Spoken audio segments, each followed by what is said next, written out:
Hello friends, welcome back. আবার ফিরে আসলাম নতুন এক ভিডিও। আজ কথা বলো সুপারস্টার শাকিব খানের তুফান মুভির হিন্দি ট্রেলারটা নিয়ে। হিন্দি ট্রেলারটা কিছুদিন আগে রিলিজ পেয়ে গেছে, আপনারা তো সবাই দেখেও ফেলেছেন। আপনাদের কাছে কেমন লাগলো অবশ্যই কমেন্টে মতামত জানিয়ে যাবেন। আমার সময়ের অভাবে এই মুভি ট্রেলারটা নিয়ে রিভিউ করতে পারিনি, আজ সময় নিয়ে চলে এলাম। তো চলুন ট্রেলারটা নিয়ে রিভিউ করা যাক। তুফান যেটা দুর্দান্ত মুভি হয়েছে, দর্শকদের মন জয় করতে পারছে, সেটা কিন্তু এখনো বোঝা যাচ্ছে। তার কারণ হলো এখনো পর্যন্ত 50টার কাছাকাছি শো চলতেছে স্টার সিনেপ্লেক্সে, বাকি হলগুলোতে আসি। সব মিলে এখনো 70-80টার মতো শো বাংলাদেশে এখনো চলতেছে। ঈদের এতদিন পরও যদি 60-70টা শো এখনো বাংলাদেশে চলে, তাহলে বুঝুন যে মুভিটা কতটা দর্শকের জনপ্রিয়তা পেয়েছে। এই মুভিটা ইন্ডিয়া রিলিজ পেয়েছিল, সেখানে মোটামুটি রেসপন্স এসেছিল, ততটা ভালো আসেনি। এখন শোনা যাচ্ছে সেখানে নাকি হিন্দি ভাষায় রিলিজ করবে। তুফান মুভিটা যে তারা সিরিয়াসলি নেয় সেটা কিন্তু প্রথম থেকেই বোঝা যাচ্ছে। তার কারণ হলো তুফান মুভি তাদের ইন্ডিয়ায় মুক্তি পাবে, তারা কোনো প্রমোশন করেনি। যদি তারা প্রমোশন করতো অবশ্যই তুফান মুভিটা তখন সাকসেস পেয়ে যেত। এখন তারা আবার হিন্দিতে রিলিজ করবে। যদি তখন তারা প্রমোশন করে বাংলা হিন্দি একসাথে রিলিজ দেওয়া হতো, তাহলে কিন্তু তুফান মুভিটা ভালো দর্শক টানতে পারতো ইন্ডিয়া। এমনকি বাংলাদেশে যখন সাকসেস পার্টি দেওয়া হয়েছিল, তখন কিন্তু বলেছিল যে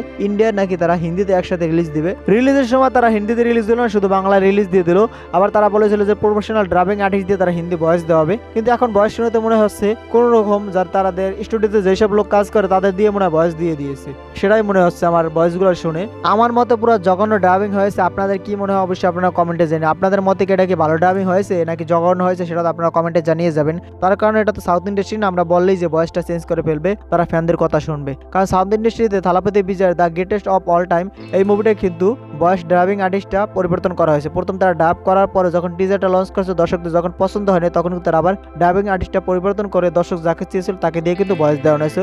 সংকেত মাহাত্রীকে দিয়ে কিন্তু তারা আবার ভয়েস দিয়েছিল। ভয়েস দিয়ে তারা কিন্তু সেই মুভি আবার দ্বিতীয় ট্রেলার লঞ্চ করেছে এবং মুভিটা কিন্তু সংকেত মাহাত্রীর ভয়েসে এসেছিল এবং দর্শকদের মনটা জয় করতে পেরেছিল।